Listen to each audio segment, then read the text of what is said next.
63장 7절에서 14절까지입니다. 이사야 63장 어떤 일이 일어났는지 여러분 성경을 잘 아시기 때문에 그 내용들을 아십니다. 아기 예수가 태어나죠. 하지만 태어난 아기 예수를 그냥 두지 않습니다. 거기 헤롯이라는 못된 왕이 있었어요. 이 못된 왕은 이 아기 예수를 죽이려고 합니다. 아기 예수는 아무것도 할 수가 없죠. 베들레헴 그 마을국간에 난 아기 예수는 그냥 아기처럼 새근새근 잠자고 엄마 젖이나 먹고 그러고 있습니다. 하지만 헤롯은 이 아기 예수를 죽이려고 해요.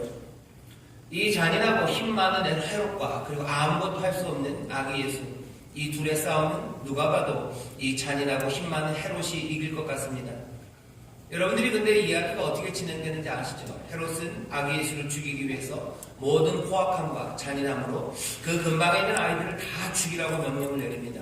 아기 예수는 죽을 수밖에 없는 것 같아요. 하지만 마태복음 보면 죽지 않습니다. 주의 사자가 나타나 동방박사들을 다른 곳으로 돌려보내고 또 동방박사를 돌려보냈던 그 주의 사자는 요셉, 그 아기 예수의 아버지를 인도해서 이 피할 곳을 주시고 결국은 마태복음 보면 헤롯은 사라져요. 하지만 아기 예수는 다시 집으로 돌아오게 됩니다. 이 한 주간 동안 우리가 생각해봐야 될 문제였죠. 헤롯 그리고 아기 예수요. 세상에는 잔인함이 있습니다. 잔인한 헤롯 그리고 그 잔혹함이 있는 세상에 폭력적인 힘들이 많고 그리고 부당함이 많고 억울하고 그리고 무정한 세상을 만드는 그 세력이 가득한 곳입니다. 거기에 순진하고 그리고 어리숙한 사람들은 살아갈 수 있을까 우리가 궁금하죠. 누가 봐도 게임이 안 됩니다. 누가 봐도 헤롯이 이기고 아기 예수는 질 것 같아요. 누가 봐도 이 잔인한 힘들이 이 순진한 사람들을 집어 삼킬 것만 같습니다. 하지만 마태복음에서 우리가 보는 것처럼 세상에는 그 잔인한 헤롯 왕과 그리고 순진한 아기만 있는 게 아닙니다. 그 세상 가운데 주의 사자가 임하기 시작하죠. 하나님의 사자가 나타납니다.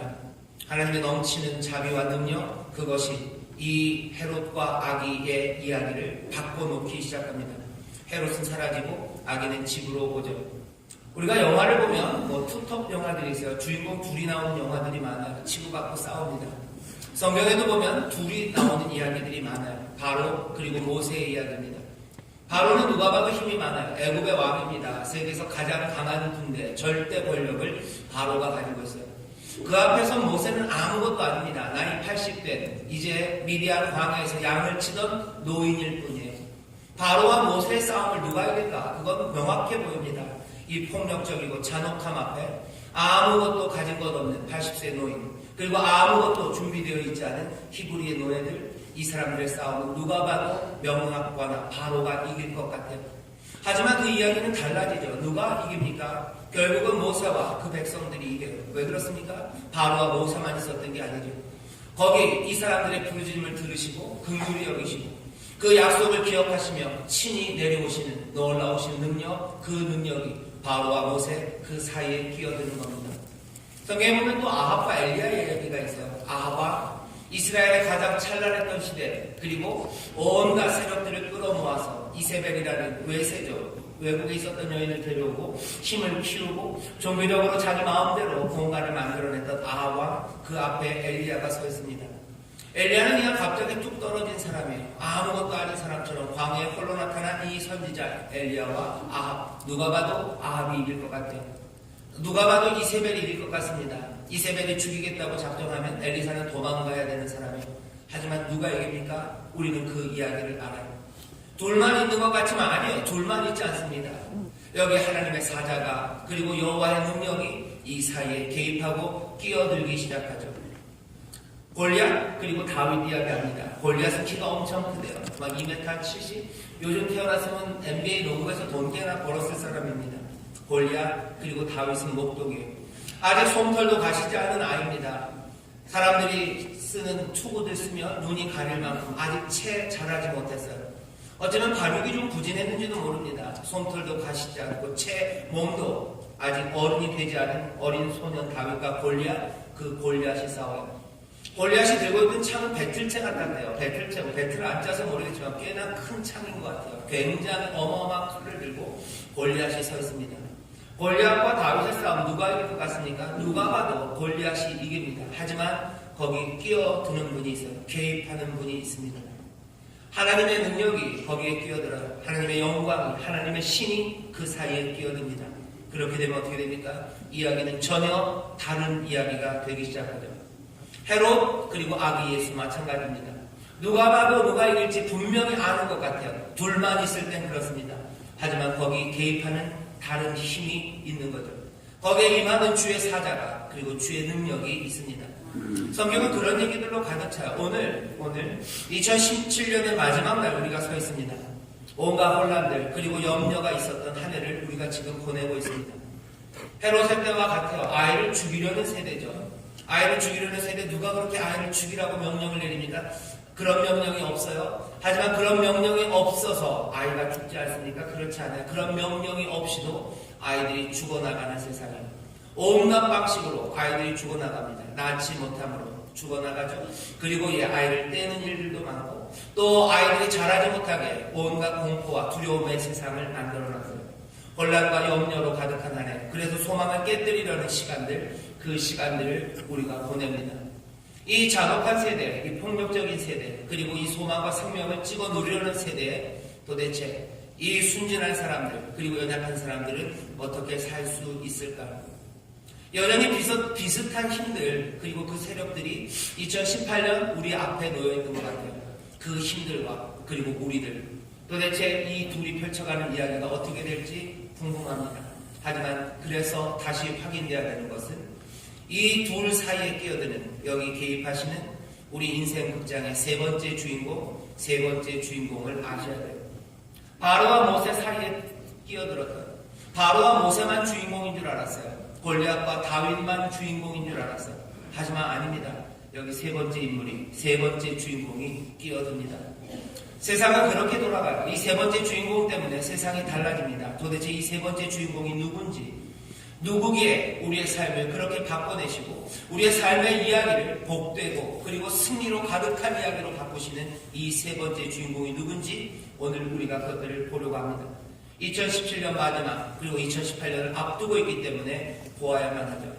오늘 이 세 번째 주인공은 이렇게 설명됩니다. 7절에 내가 여호와께서 우리에게 베푸신 모든 자비와 그 찬송을 말하며 그 긍휼을 따라 그 많은 자비를 따라 이스라엘 집에 베푸신 그 은총을 말하리.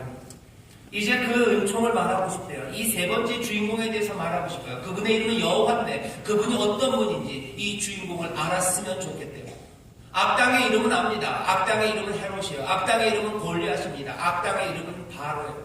온갖 폭력과 무정함으로 소망을 깨뜨리려는 세상, 우리는 그 세상의 이름을 압니다.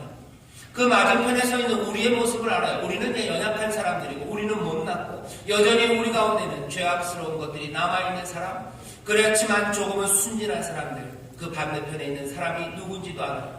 오늘 알아야 되는 사람은 이 세 번째 사람입니다. 이 세 번째 나타나는 주인공, 이 이스라엘의 주인, 이 놀라우신 여호와, 이 여호와의 편에서 말한대. 이 말씀을 우리가 모두가 듣고 다시 한번 우리 인생을 바꾸시는 분이 누구신지, 우리 삶에 끼어드시고 개입하시는 분이 누구신지 발견하게 되시기를 주의 이름으로 축원합니다. 이렇게 시작하세요. 여호와께서 말씀하시되 그들은 실로 나의 백성이요 거짓을 행치 아니하는 자녀라 하시고 그들의 구원자가 되신대요. 첫 번째 이분은 어떤 분이십니까? 이렇게 말씀하시는 자예요. 여호와는 그들이 나의 백성이고 거짓을 행치 않는 자녀라고 말하시는 분입니다. 세 번째 오시는 분이 있어요. 헤롯과 아기 예수 사이에. 이 험한 2018년, 2017년 그 험악한 세상과 우리 사이에 오시는 분이 있는데요. 그들은 내 백성이다. 그들은 내 거짓을 행치 않는 자녀다라고 말씀하시며 오시는 분이 있습니다. 이 주님이에요. 이 주님은 그렇게 오십니다. 여러분들은 잘 아시죠? 만물보다 거짓된 것이 사람의 마음이라고 예레미야서 17장에 기록되어 있어요. 하나님이 아십니다. 우리가 거짓을 행치 않는 자녀입니까? 그렇지 않아요. 그런데 하나님은 뭐라고 얘기하시는 거예요? 그들은 내 백성, 거짓을 행하지 않는 내 자녀다, 이렇게 이야기하며 오셔요. 하나님은 우리의 거짓됨을 아십니다. 우리의 속이 그렇게 순수하고 속이지 않는 사람이 아니라는 걸 아셔요. 그래도 주님은 뭐라고 선포하며 오세요? 그들은 내 백성, 너희는 내 백성이다. 너희는 거짓을 행치 않는 내 자녀다 하며 오시는 거예요. 이건 하나님의 믿어주시는 사랑입니다. 하나님의 거룩하신 신뢰예요. 하나님이 우리를 믿으면서 말씀하십니다. 너희는 내 백성, 너희는 거짓을 행하지 않는 내 자녀다.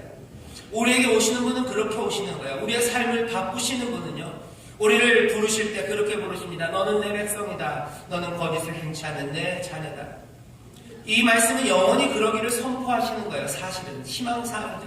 너희는 내 백성이 되고 나는 너희 하나님이 되겠다라고 말씀하셔요. 너희는 내 자녀가 되는데 그냥 자녀가 아니라 너희는 나에게 거짓을 행치 않는, 속이지 않는 내 자녀, 내 복된 자들이라고 말씀하시는 겁니다. 영원히 그러기를 선포하십니다. 하나님의 이 말씀이 이루어질 줄 믿습니다. 하나님의 말씀이 이루어지기를. 하나님의 이 말씀이 이루어진다는 건 우리에게는 또 그 말씀대로 이루어지는 것. 하나님은 그 말씀대로 이루시고 또 그 말씀은 우리에게 이루어지죠. 하나님은 그 말씀대로 이루시기에 영광 받으시고 또 우리에게는 그 말씀이 이루어지기에 우리에게는 평화가 가득합니다. 우리는 그 기도를 하늘의 영광, 우리에게는 평화가, 하나님의 이 부르심이 선포, 이 말씀 그대로 우리에게 이루어지고 하나님 이 말씀대로 행하시기를 우리는 기도합니다. 아멘. 하나님의 신뢰, 하나님은 여러분들을 신뢰하시고 부르십니다. 너희는 거짓이 없는 내 백성이다. 이게 무슨 의미인지 우리는 좀 압니다. 엄마의 신뢰가 있어요. 아버지의 신뢰가 있어요. 엄마 아빠가 자녀들을 신뢰합니다. 그러면서 하는 말들이 있어요. 괜히 아버지가 딴 때는 뭐 얘기 안 하시다가 어깨를 툭툭 치면서 아빠는 널 믿어 그럴 때가 있어요. 그럼 자녀들은 굉장히 난감합니다. 이걸 어떻게 해야 될지 몰라요. 이게 난감해요. 난감합니다. 이거 나쁜 일을 하려고 마음 먹었는데 엄마가 툭툭 치면서 난 널 믿어 그러는 거예요. 뭐 친구들이랑 어디 간다고 살짝 거짓말하고 살짝 나쁜 계획이 있는데 엄마는 널 믿는다. 너 고등학생이지. 고등학생으로서 뭐 하지 않아야 될 수는 안 할 거라고 엄마는 믿어. 그러니까 잘 갔다 와라. 아들은 어떡합니까? 아들은 고민이 되는 거예요. 믿어주는 사랑입니다. 거룩한 신뢰. 이 신뢰가 우리를 인도합니다. 이 신뢰가 우리를 인도해요. 오늘 설교의 제목입니다. 주님의 인도하심으로 우리가 살아요. 그런데 그 주님의 인도하심은 어떻게 우리에게 임하냐면요, 우리를 향한 신뢰입니다. 하나님 그리고 우리 사랑하는 주님은 우리를 믿으셔요. 너희는 거짓 없이 행하는데 자녀다라고 믿으셔요. 그 끊임없는 신뢰가, 그 신뢰가 우리로 하여금 주님을 신뢰하게 합니다. 로마서에서 뭐라고 얘기해요? 믿음으로 믿음에 이르게 하신대요. 주님은 우리를 그 신뢰하심으로 인도하시는 줄 믿습니다. 아멘. 여러분 2017년 주께서 여러분들을 믿으셨어요. 때로는 실망시킨 일 많습니다. 하지만 주님은 오늘 또 말씀하셔요. 너는 거짓 없는 내 자녀다 말씀하셔요. 오늘 이 말씀이 들려지기를 주의 이름으로 축원합니다. 아멘. 주께서 여러분들 어깨를 두드리시면서 2018년을 바라보는 여러분들에게 하시는 말씀이 난 널 믿는다. 너는 거짓 없이 내 자녀답게 살기를. 너는 내 백성으로 살게 될 것. 나는 그렇게 믿는다. 아들아, 믿는다. 딸들아. 주께서 말씀하시는 줄 믿습니다. 아멘. 주의 그 인도하심으로 살아요. 주는 우리를 신뢰하십니다. 그것이 우리의 마음을 어떻게 찡하게 만들어요. 연약하고 잘못할 때 있어요. 하지만 주는 끊임없이 우리를 신뢰하십니다. 그 신뢰는 어느샌가 우리의 마음을 흔들어 놓는 거예요. 그리고 그 신뢰는 우리에게 힘이 됩니다. 주가 나를 믿으셔요. 주가 나를 신뢰하셔요. 주가 내가 거짓없이 주를 따르고 주의 백성답게, 주의 자녀답게 살기를 주는 그렇게 마음껏 믿고 계시다면 나는 눈물 가운데 내 연약함을 가슴을 치며 다시 돌아오며 그 인도하심을 따라 살게 되는 줄 믿습니다. 두 번째, 이 주님, 우리의 삶에 개입하시는 주님은 우리의 삶의 이야기를 바꿔내시는데요. 이분이 어떻게 바꿔내시는지, 도대체 어떤 분이시기에 바꿔내시는지 여기 기록되어 있습니다. 9절입니다. 그들의 모든 환난에 동참하사 자기 앞에 사자로 그들을 구원하시며 그 사랑과 그 긍휼로 그들을 구속하시고 옛적 모든 날에 그들을 드시며 안으셨다. 그렇게 얘기해 있어요. 두 번째는 어떤 분이십니까? 이분은 모든 환난에 동참하시며 이들을 구원하시는 하나님이세요. 동참하시며 구원하십니다. 그들의 모든 환난에 동참하셨대요. 모든 환난에. 모든 환난에 동참했다는 얘기는 친히 고난 받으셨다는 겁니다. 우리의 고난에 그리고 우리의 아픔에 주님께서도 함께 아파하시고 함께 고난 받으셨대요. 오늘 이사야의 이 말씀은 출애굽 사건을 그대로 기억하게 만듭니다. 주님께서 이 이스라엘 백성들과 함께 하셔. 이들의 고난에 함께 하셔. 광야에 40년 동안 하나님께서는 하늘나라에 계시면서 얘들아 40년 동안 고생 좀 하고 와라. 40년 후에 만나자. 빠이빠이 하고 가시는 게 아니에요. 구름기둥, 불기둥으로 함께 하셨어요. 그들이 천막에 사는 것처럼 이 하나님도 천막에 사시며 이들과 함께 하십니다. 모든 고난에 함께 하셔요. 친히 고난을 받으셔요. 광야를 함께 걸으시고 그들과 함께 싸우십니다. 목자가 양들과 함께 걷고 양들과 함께 그 광야에서 잠자는 것처럼 주는 이들의 모든 고난에 함께 동참하셔요. 우리의 삶에 끼어드는 분은요, 저 우주에서 그냥 누군가 소리지면 나타나는 짱가가 아니에요. 괴롭다고 부르면 멀리서 오는 능력이 아닙니다. 오늘 우리의 삶에 개입하셔서 우리를 인도하시고 우리의 삶의 이야기를 바꾸시는 능력은요, 우리의 모든 환난에 동참하시고 함께 아파하시는 분이셔요. 아니 어쩌면 이것보다 더 한 걸음 더 갑니다. 친히 고난받으시고 우리와 함께 고난받으실 뿐만 아니라 이 사랑과 이 긍휼은 어떻게 더 깊어집니까? 대신 고난받으시는 그 은혜와 긍휼, 그 자비하심으로 더 깊어져 갑니다. 우리가 고난받는데 함께 고난받으실 뿐만 아니라 어떻게 되는가? 우리는 빠지고 너희는 빠지고 내가 고난받겠다는 친히 이제는 대신 고난받으시는 그곳까지도 나아가는 거예요. 너희는 피해라 하는 거예요. 너희는 피해라. 이제 내가 고난받겠다는 거예요. 우리가 고난받고 주도 함께 고난받는 데에서요, 이제는 주가 고난받으심으로 우리의 모든 고난을 빼내시겠다는 이 대신 받으시는 고난의 이 긍휼과 자비하심으로 우리에게 보이십니다. 뭐와 비슷합니까? 만약에 이 고난을 받아야만 된다면 내가 받겠다는 거예요. 한 사람만 피할 수 있으면 네가 피해라 하는 거예요. 구명조끼를 입고 있었던 아버지가 아들에게 구명조끼를 벗어 입힙니다. 너라도 살아라는 거야. 이 아픔과 이 추위와 이 괴로움은 내가 감당하겠으니 너는 살아라 하면서 고난을 대신 받으시는 긍휼, 그 자비하심이 우리를 향해 흘러나오고 있는 줄 믿습니다. 우리가 주의 인도하심으로 살아요. 우리 삶에 개입하시는 분은요, 그 능력은 우주의 무슨 포스가 아니에요. 스타워즈 보면 Maybe the force, Maybe the force be with you 이러나? 우주의 힘이 당신과 함께하길 그런 얘기예요. 우주의 힘이 우리에게 개입하는 거 아니에요. 우리를 구원하시고 우리를 구속하시고 우리를 건지시는 분은 모든 고난에 동참하셔 친히 고난받으실 뿐만 아니라 대신 고난받으시는 놀라운 주님이신 줄 믿습니다. 이 주님은 함께 하시며 함께 아파하셔 구원하시고 구속하시는 일을 멀리서 하지 않으십니다. 같이 아파하시는 사랑입니다. 이걸 뭐라고 부릅니까? 긍휼이라고 불러요. 긍휼이요. 주는 긍휼하시다. 긍휼은 그냥 낭만적이지 않습니다. 긍휼은 아픈 거예요.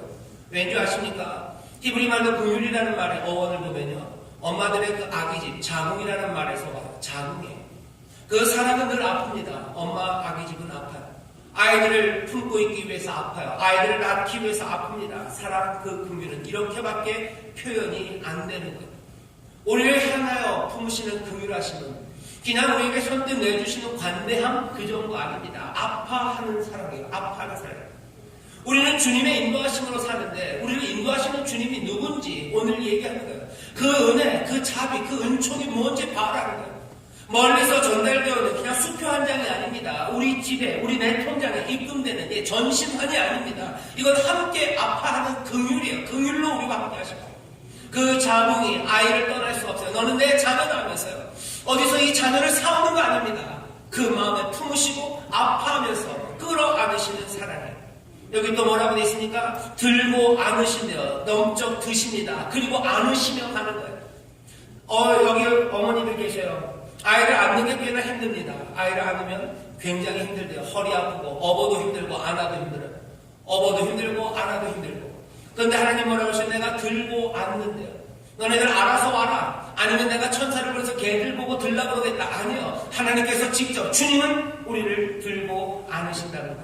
생명을 기르시는 놀라운 긍휼, 그 사랑이 우리와 함께 하시는 줄 믿습니다. 동참하시며 인도하시는 거예요. 함께 하시며 인도하시는 거예요. 때로는 하나님 우리를 떠나실 때가 있어요. 떠나신 것 같을 때 있어요. 하지만 근데 여러분들 너무 그것 때문에 섭섭해하지 마세요. 사랑하지 않아서 떠나는 게 아닙니다. 출애굽기 33장에 보면 그런 말씀이 있어요. 이스라엘이 범죄합니다. 이스라엘이 금송아지를 만들어 말도 안 되는 범죄를 합니다. 하나님께서 그때 얘기하셔요. 여호와께서 말씀하십니다. 나 너희와 함께 못 가겠다. 너희와 함께 못 가겠다. 못 가는 이유는 뭡니까? 너희들이 너무 악해서 가는 길에 내가 너희를 죽일 것 같다는 거예요. 너희들이 나를 분노하게 만들어서 내 사랑을 부정하는 것들로 나를 찌른다는 거죠. 내 사랑이 너무 깊어 나는 분노할 수밖에 없어요. 나는 질투하는 하나님의 내 분노가 너무 거세서 너희를 죽일지도 모르겠다. 내가 너희와 함께 못 가겠다. 내가 내 사자를 보낼 테니 그들과 함께 가거라.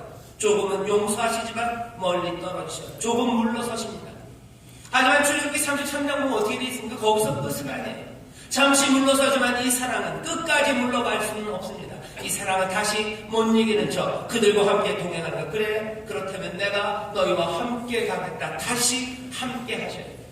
아이를 멀리 떨어뜨려 놓습니다. 하지만 멀리 떨어뜨려 놓고 계속 있을 수는 없습니다. 엄마들은 전복이 아이를 잃어버릴지 몰라요. 잃어버릴지 몰라요. 그들을 기억해서 지울지 몰라요. 예, 그럴 일이 없겠지만 그럴지도 모릅니다. 하지만 여호와는 그 아이를 잊지 않으셔요. 다시 들고 다시 안으십니다. 누가 우리의 삶에 개입하는지 보셔요. 누가 우리의 삶의 이야기를 바꾸는지 보셔요. 우리에게 오셔서 우리의 삶을 바꾸시고 우리를 보호하시고 인도하시는 분은요, 이렇게 우리와 함께 하시며 우리를 인도하시는 분이에요. 우리를 품으시며 인도하셔요. 들고 인도하세요. 우리의 못난 것, 우리의 부족함, 그것들이 있을지라도 함께 아파하시며 또 친히 고난받으시며, 아니 대신 고난받으시면서라도 우리를 인도하시는 놀라운 주님, 그 주님의 은혜와 긍휼이 우리와 함께 하시는 줄 믿습니다. 우리에게 오시는 분은 그런 분이십니다. 그 주님이 인도하십니다. 세 번째, 이분은요, 이 주님은 10절입니다. 조심하셔야 될 게 있어요. 그들이 반역하여 주의 성신을 근심케 하였으므로 그가 돌이켜 그들의 대적이 되사 친히 그들을 치셨다는 겁니다. 우리에게 오시는 주님, 우리의 삶에 개입하셔서 우리를 인도하시는 주님은요, 여기 있는 말씀 그대로 근심하실 수 있습니다. 사람들은 반역해요. 그러면 주의 성신은 근심합니다. 주의 영이 근심해요. 근심한다는 게 뭐 걱정에 가득 찼다는 게 아니라 아프다는 거예요. 아파요. 하나님 아프십니다. 그들이 반역하면 하나님 아파요. 내 백성, 거짓이 없는 내 자녀라고 얘기했던 사람들이 반역하면 하나님은 아파요. 부모가 아픈 것처럼 아픕니다. 하나님은 심하게 아프십니다. 그러셔서 어떻게 한다고요? 그들을 돌이켜 그들의 대적이 되사 그들을 치셔요. 하나님이 우리를 때리십니다. 백성들은 목이 곧아서 주를 떠나요. 그리고 그들은 주의 영을, 그 마음을, 그 영혼을 근심케 합니다. 아프게 만듭니다. 누가? 그들이 반역해서 그래요. 하나님은 그것들을 받으시고 그냥 허허허 지나가시다고. 아니요, 아파요. 아픕니다. 왜 아픕니까? 사랑해서 아파요. 신뢰했기 때문에 아픕니다. 믿지 않았던 사람이 반역한다면 그럴 줄 알았다 그러는 거예요. 그리고 그 마음은 독하게 먹겠죠. 하지만 믿고 신뢰하고 같이 아파하고 그들의 모든 것들을 위해서, 그 생명을 위해서 정말 엄마들이 그 자궁의 아이를 품고 있던 것처럼 그렇게 사랑했던 사람이 반역한다면 이건 아픕니다. 심각하게 아픕니다. 이 아픔으로 하나님께서는 어떻게 해요? 대적하시면 때리신대요. 왜 때립니까? 그냥 죽여버리려고 때리시는 거예요? 끝장내려고? 아니요. 그럴 거면 이렇게 때릴 거 아닙니다. 정말로 끝장내면 되는 거예요. 하지만 하나님이 때리실 때도 거기에 은혜가 있어요. 거기에 자비와 사랑은 남겨져 있어요. 아니, 어쩔 수 없이 남겨진 게 아니라 그 자비와 사랑 때문에 때리시는 겁니다. 히브리서 12장에 보면 그렇게 돼 있어. 하나님이 우리를 때리신다, 징계하신다. 하지만 그것 때문에 너무 실망하고 그것이 끝장이라고 그러지 말아라. 우리가 사생자가 아니기 때문에 우리를 때리시는 거다. 자식이기 때문에 때리시는 거다. 사랑하시니 때리시는 거다. 돌아오라고 때리시는 거다. 때릴 때 도망가지 말아라. 때린다고 너희들 너무 절망하지 말아라. 아픔이 있고 주가 떠나가신 것 같지만 주가 사랑하셔서 때리니 너는 무릎을 세워서 그 매를 맞으라고 얘기합니다. 하나님이 우리를 때리실 때 있습니다. 하지만 돌아서게 하려 우리를 때리시는 거예요. 2017년도 그렇고 2018년도 우리가 만약에 반역한다면 우리를 사랑하시고 신뢰하시는 그 하나님, 그 아버지는 아마 우리를 때리실 겁니다.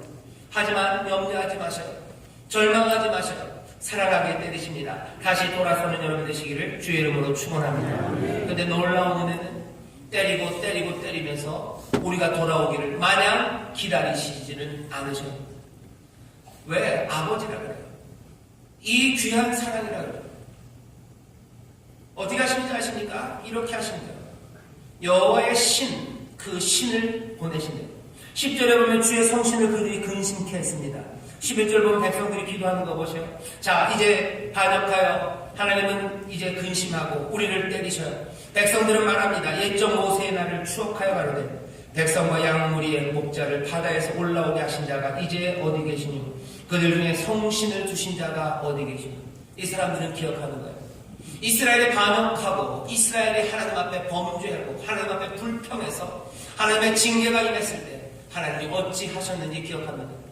민수기 11장이에요. 민수기 11장에 보면 하나님께서 모세를 부르셔요. 그리고 어떻게 하십니까? 하나님의 영을 부으셔요. 모세에게 부으셔요. 그리고 함께 했던 70명의 그 장로들에게 하나님의 영을 부으십니다. 하나님의 영을 부으셔서 하나님의 일을 말하게 하셔요. 그 반역한 자들을 그냥 거기서 끝내게 하지 않으시고요. 또 여전히 만나를 먹이시고 그들에게 물을 주십니다. 느헤미야 9장에 보면 그 말이 있어요. 우리가 그렇게 반역할 때, 우리가 그렇게 험한 그곳에서 하나님 말씀대로 살지 못했을 그때 하나님께서는 주의 신을 우리에게 보내셔서 우리를 가르치시고 주께서는 그 가운데도 은혜로 우리를 사랑하셔 우리에게 먹을 것을 주시고 그 광야를 지나가는 동안 우리의 발걸음을 꺾지 않으시고 우리의 옷이 헤어지지 않게 하시며 우리를 보호하셨다는 거예요. 하나님 때리시면서 먹을 거 안 주십니까? 아니요. 때리시는 가운데도 만나는 주셔요. 때리시면서도 주의 성신을 우리에게 보이십니다. 그 성신은 어떤 성신이요? 근심하는 성신이에요. 마음이 깨어진 성신입니다. 다시 말하는 거예요. 주는 주의 마음이 우리의 반역 때문에 깨어지셨어요. 하지만 여전히 그 마음을 우리에게 주십니다. 우리에게 주셔요. 그 마음을 주시고 그 능력을 주시고 그 베푸시는 자비하심을 우리에게 베푸셔서 이들로 살아가게 하셔요. 모세의 팔에 능력을 주어서 이기게 하시고 건너가게 하시고 그 놀라우신 성신 그것들을 기다립니다. 하나님의 마음이 나에게 다시 돌아오기를 기도하는 거예요. 왜? 주는 늘 그러셨기 때문에. 우리를 때리시면서 네가 알아서 돌아와라. 아닙니다. 주는 주의 성신을 우리에게 보이셔요. 주의 마음을 우리에게 보이셔요. 은혜를 우리에게 부으시고 우리에게 놀라우신 주님을 보내시며 이제 다시 생명의 길로 우리를 인도하시고 또 그 가운데 여전히 능력으로 우리를 보호하시며 우리의 삶에 필요한 것들을 채우시는 놀라운 주님인 줄 믿습니다. 주는 그렇게 하십니다. 반역하는으로 말미암아 마음이 깨어진 주님 우리를 대적하고 때리시지만 거기서 끝나요. 그 상한 마음을 우리에게 주십니다. 그 상한 마음을 우리에게 주시며 또 그 상한 마음은 능력이 되고 우리에게 공급하시는 모든 공급하심이 되어 여전히 먹이시며 우리를 인도하시는 거예요. 부모님들 보면 알아요. 부모님들 자녀들이 잘못해요. 반역해요. 마음이 상합니다. 아이들 때려요. 때리든지 아니면 무슨 벌들 줍니다. 그렇다고 해서 애를 완전 굶깁니까? 아니에요. 아니에요. 애 먹이면서 때립니다. 그죠? 아닌가요? 굶기면서 때리시는 분이 있어요. 이것들을 내가 완전히 그런 부모는 없어요. 때려도 먹입니다. 그죠? 때려도 한참 밤새 야단치고 아침 되면 가방 메어서 학교 보내는 거예요. 잘 갔다 오라고 얘기합니다. 먹여요. 그리고 그 길을 인도합니다. 때리는 그 아이가 갑자기 위험에 처합니다. 그러면 엄마는 어차피 벌 주고 있었으니까 그냥 모른 채 돌아갑니까? 아니에요. 오는 위험들은 막습니다. 먹이는 밥 먹입니다. 그리고 그 마음, 그 깨어진 마음을 어떻게 해요? 자녀에게 주는 거죠. 오늘 여기 이 말씀이 우리에게 주는 거예요. 성신을 주시라고. 그 성신은 어딨냐고 기도하죠. 14절에 그 대답이 나옵니다. 여호와의 신이 그들로 골짜기로 내려가는 가축같이 편히 쉬게 하셨다. 여호와의 신 성령은 임하셔서 이제 그들을 골짜기로 내려가는 가축처럼 내려갑니다. 집으로 가는 거예요.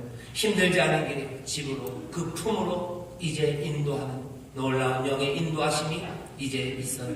주께서 이같이 주의 백성을 인도하사 이름을 영화롭게 하셨나이다 하였느냐. 이 주님을 알라는 거예요. 오늘 앞에 시작을 했죠. 7절. 내가 여호와께서 우리에게 베푸신 그 자비와 그 모든 자비와 그 찬송을 말하며 그 긍휼을 따라 그 많은 자비를 따라 이스라엘 집에 베푸신 그 은총을 말하리라. 오늘 저는 여러분들에게 다 말해드렸어요. 이 여호와가 어떤 분인지 말해드렸어요. 이 주님이 어떤 분인지 말해드렸습니다. 이 주님은 이제 여러분들을 인도하실 주님이신 줄 믿습니다. 2017년을 그렇게 인도하셨어요. 우리를 신뢰하시며 인도하셨어요. 우리와 함께 하시며 그 아픔과 함께 하시며 대신 고난 받으시며 우리를 드시며 우리를 들고 안으시며 우리를 구속하시고 인도하셨어요. 우리가 잘못해서 그 마음을 상하게 했을 때는 주께서는 우리를 때리시나 끝까지 주의 성신을 우리에게 보내셔서 다시 그 복된 길로 지도하시고 그 가운데 우리를 또 먹이시며 그 가운데도 우리를 살아가게 하셨어요. 그 여호와의 신은 우리와 함께 하셔서 우리를 평안 가운데 주의 길을 우리를 평안 가운데 그 하나님의 집 그 복된 곳으로 우리를 인도하셨어요. 2018년 마찬가지입니다. 여전히 앞에는 헤롯이 있는 것 같고 그리고 바로와 골리앗만 있는 것 같은 세상입니다. 하지만 여러분들 오늘 이 말씀을 듣습니다.